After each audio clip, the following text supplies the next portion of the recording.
have been putting this off for so long out of nerves because I've never done anything like this before.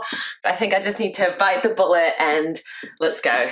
And I think we're ready. Hi guys, welcome to my channel. My name is Magli and today I wanted to talk about my journey during my first trimester of pregnancy. So just to set the scene, I'm currently 28 weeks pregnant, so I will be entering third trimester very, very soon. And it is my first little one, which is super exciting. I realize that it feels a little bit self-indulgent to just come on here and be like, this is what's happened to me, this is me. But I have found pregnancy, especially first trimester, for me was a really lonely time, and I found that I experienced things that I just had absolutely no clue about, and no one had told me sort of, oh, it's going to be this hard. And I know that there's no rule book, but I guess I just hadn't expected how difficult it would be. I hadn't realized that it could be so hard, so challenging, so emotional. I kind of thought I would get pregnant, I would wake up, there would be a bump, and that I would just be glowing from day one, and that is not at all how it was. So I just wanted to share my story, I guess, so that any stigmas or taboos, we can start to break them down as women. I feel like there's so much pressure to have a happy pregnancy, and although I've had, oh my gosh, some of the most precious moments I've ever had in my life, and I can only hope that they continue, there have also been some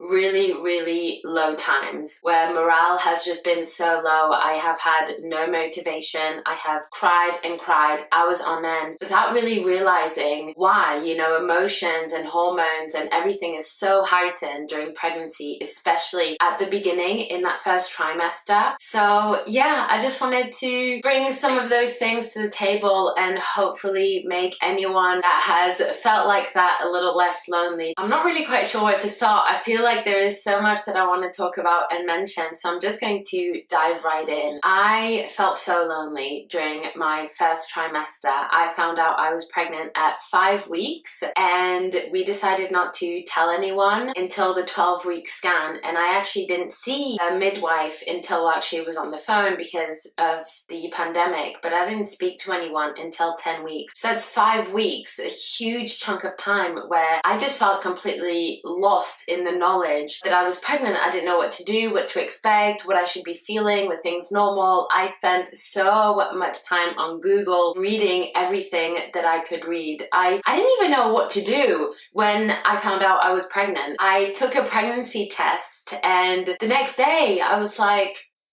what now? What do I do? I had no idea. I feel like no one tells you what you do. You know, they say if you think you're pregnant, take a test, you know that, but then what do you do when the test is positive? Oh my gosh, I had no clue. So I called my GP and I was just like, I think I'm pregnant. What do I do? And it's just such a strange experience. But yeah, the beginning for me was so lonely, especially because we were in the pandemic, in lockdown in the UK, which is where I'm based. I wasn't seeing anyone, we weren't really seeing anyone, and you just feel like you have, or I felt anyway, like I had this big, huge thing and I couldn't talk about it. I felt so alone in what I was feeling, not just the physical symptoms, you know, sore breast, that's for me where it started. For a little while I didn't have any nausea, but then when it kicked in, trust you me, did it kick in. I think I jinxed it. I felt a little bit like, oh, am I pregnant? I wasn't feeling any morning sickness, which by the way, morning sickness, not just a morning thing, an all day thing, which is what I had. I personally was never physically ill, but it was a constant nausea all day long. It's so debilitating, and I don't know if I was a little bit naive going into it, although I say going into it, it wasn't planned, it wasn't a complete surprise, but we hadn't been actively trying. We had decided to stop blocking it and sort of leave it up to the universe, plant the seed and see what happens, and we're eternally grateful and ecstatic. This little bundle of joy chose us to be her parents, but it's just, I didn't know what to expect. I sort of thought I'd also wake up in the morning and there would be a bump, but no, it was just weeks of water retention tension, of nausea, of just complete, I feel like there is no word to describe it. I just felt gross in my body, and that in itself is, I feel like I'm gonna get a bit emotional. It's so hard to feel gross in your own body, you know, as if day to day we don't have enough body image issues, but to really feel like disgusting, you know, in your own skin. I was eating a little bit more than usual. That's what helped me with my nausea, and it was all, you know, carbs, bread, pasta, etc., which delicious. But my body was just feeling icky, and I wasn't exercising and moving. I didn't have the energy to do that due to the hormones and this nausea. And emotionally, that also, it takes its toll, and I don't feel like we talk about that enough. It was really, really difficult emotionally. I found myself also experiencing a little bit of resentment towards George, bless his heart, who is the most supportive partner I could ever have wished for. But, you know, I was going through it. Why wasn't he? You did this to me! Why aren't you feeling sick? You know, why aren't you just crying? I would just cry, and I didn't know, and it felt like, pure sadness. I've never felt anything like it. Just complete, raw, I don't even really have the words, just sadness. It came from my gut, and it was heart-wrenchingly painful. I would cry for hours on end on his shoulder, and it's really what I needed to just let it out, allow myself. That's where I'm really grateful that I really allowed myself to feel what I was feeling, and I tried not to push it away, although sometimes I felt guilty as well. That's another, you know, thing to add to the emotional list. I felt guilt for not always feeling so happy. Everything is temporary, so to feel into those feelings when I felt them. And bless his heart, George sometimes would be like, you know, oh, don't worry, we're in this together, I'm here for you, we've got this. I'm like, we are not in this together. This is on me. I don't see you, you know, with morning sickness or not able to move off the couch. Oh yeah, it's such an emotional time, and you have no idea what the fuck you're doing, what the fuck to expect, and it's a whirlwind of a whirlwind of emotions. I found that also due to the pandemic, I felt angry that my sort of last year, I guess, as a mama-to-be had been during a pandemic, and I didn't feel like I had done the things that maybe I might have wanted to do if I'd known that I was going to become pregnant, even though we didn't plan it. But you just sort of build yourself up. I did anyway, and it's difficult to manage all of these emotions, especially when you feel like you're the only one not managing them, but holding on to them, right? They're yours, they were mine, and I didn't feel like anyone understood what I was going through. And not that I was even talking to many people, though after the 12 weeks you do tell people, and that's exciting, and it does feel like a little bit of a relief. I felt less like I was holding onto this huge thing. I had sort of shared it, put it out into the world, and that was amazing. But then still, it felt like no one really understood what I was going through. Sometimes I would have moments where I felt like I sort of expected, you know, people to act a certain way, to be a certain way towards me, because for me, this huge thing is happening. And I think, why hasn't your life changed because of it? You know, why? Why is it not all about me? You forget that people have their own lives, and that just because it's happening for you, you know, their life doesn't have to stop. But in my head, I just assumed it would.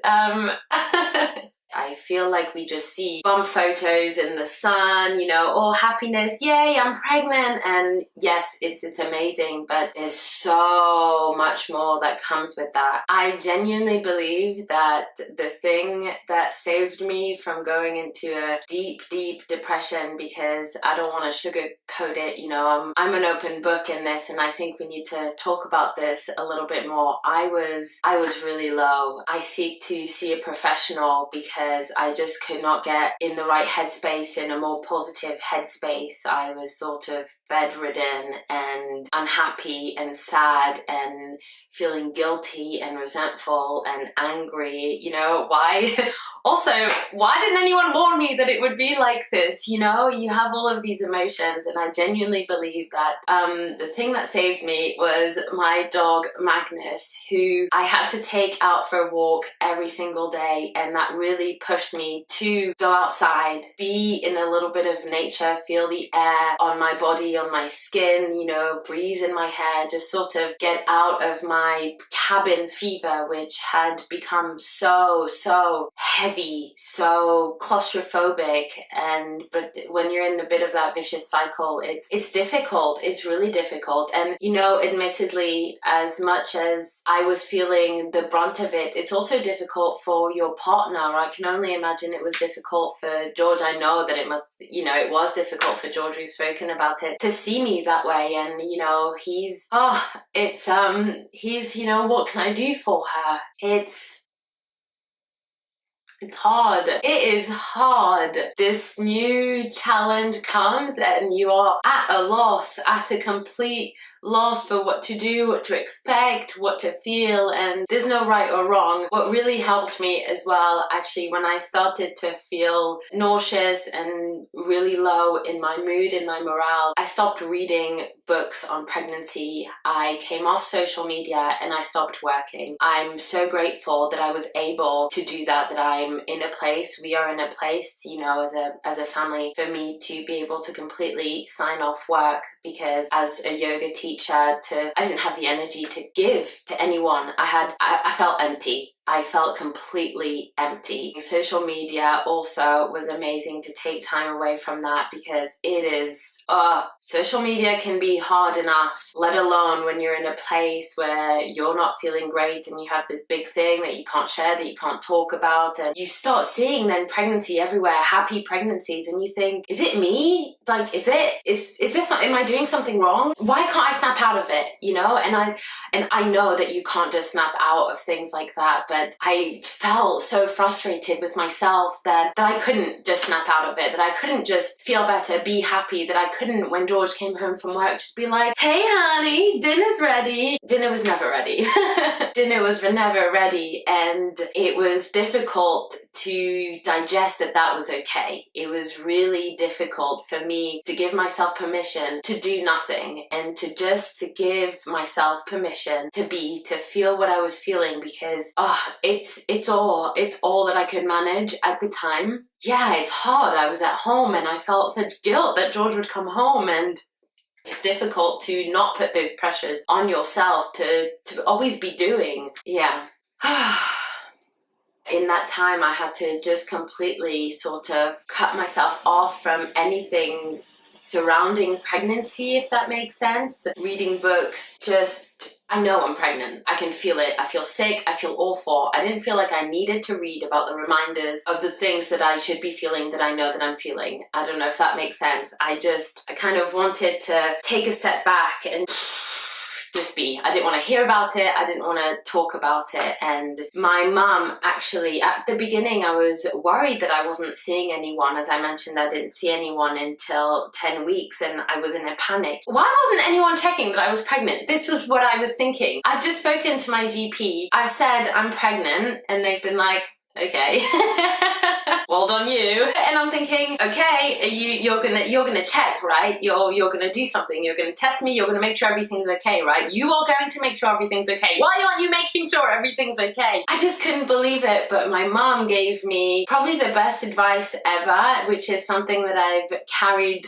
throughout my whole pregnancy, and that's that there are millions of women that never see a doctor during pregnancy, whether it's because they don't have access to the care or because sometimes they haven't realized that they're pregnant. So many times women never see a doctor, and they give birth to beautiful, happy, healthy babies. And although at the beginning I thought, that's not helpful.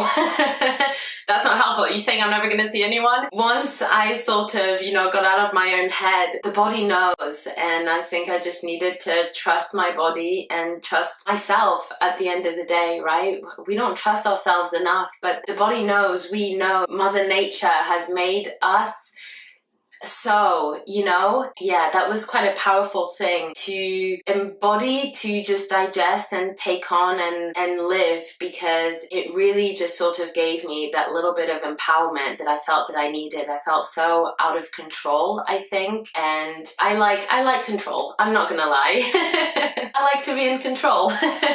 And all of a sudden, you're so out of control, and I think that, yeah, really helped me to sort of surrender and just trust myself, trust the path. Surrendering control is something that I've had to learn, and I'm continuing to learn, and I'm sure will continue to learn when the little one comes. Control and letting go of expectations is something I'm so grateful that I'm learning, because I think it's something that's so valuable in life, regardless of whether you're pregnant. But I feel like in pregnancy, you have no choice. You have absolutely no choice. This is happening to you now, and it just forces you into a state of letting go of perfection, letting go of expectations. Like the moment you find out you're pregnant, I remember I had really dirty hair, and I thought to myself, I had a feeling because my boobs were really, really sore. I'm panicking a little bit, and I'm texting George, and he's like, why don't you go get a test right now? No, but should you be here? Do I want you to be here? Do I want to be by myself? Should I call a friend? You can't get home from work, and your brain is just starting to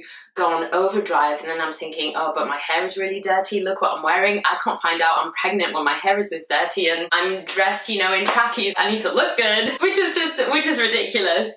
But it's not. You start to get these feelings, because you think, oh, I'm going to remember this forever, and I don't want to remember myself with dirty hair or with, whatever it may be. And you just have these moments, and you think to yourself, snap out of it. Wake up, because it's so not important. But I think it's so okay to also have these moments. It's what makes us human. And then of course, I'll remember what you were wearing, but that's not the point, is it? It's just, you want to feel like everything's perfect, and it's not, and that's okay. And I'm not even saying that to you. It's, for me, it's okay when things aren't perfect, and it's difficult to digest, especially when you have people, and I don't blame anyone, but when you start telling people, which is really amazing, and then they start to ask you like, oh my gosh, you must be so happy, how do you feel, are you excited, have you thought about this, about that? And in my head, I'm thinking, I'm literally just trying to keep my head above water.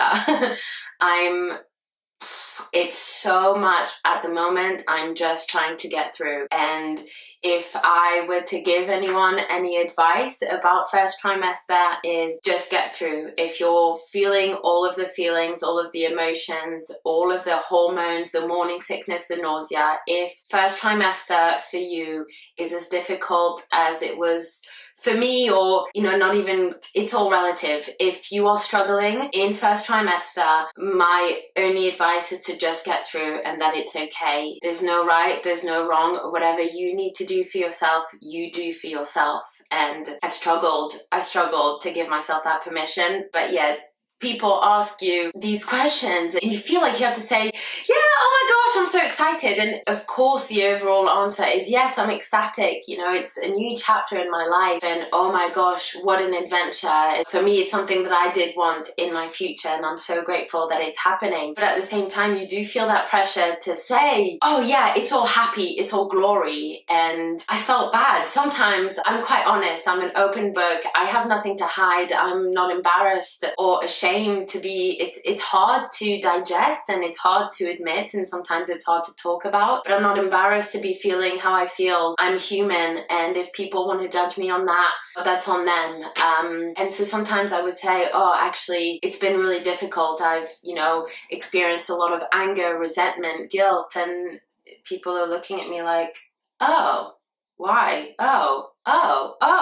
It's a bit of a shock. It's annoying. This is why I want to try and talk about it a little bit more, because I felt frustrated. I felt frustrated that it wasn't more common, it wasn't more normal, it wasn't more spoken about, that all of these emotions are completely valid and normal to experience and feel in pregnancy. Not even in pregnancy. anytime, there's no right or wrong to be feeling something, but especially in pregnancy, because I feel like there's so much pressure to feel like this is the happiest that we've ever been, right? As a woman, you're pregnant, surely you've never been so happy in your life. Yes, it's a magical, wonderful thing, but it is so much more than that. It's a big deal, it's a big thing, it's a whirlwind of emotions, but at the same time, there are some amazing moments that wouldn't have happened without this whirlwind, without this roller coaster of emotions, moments that I'll cherish, like George simply holding me whilst I cried. No words were spoken.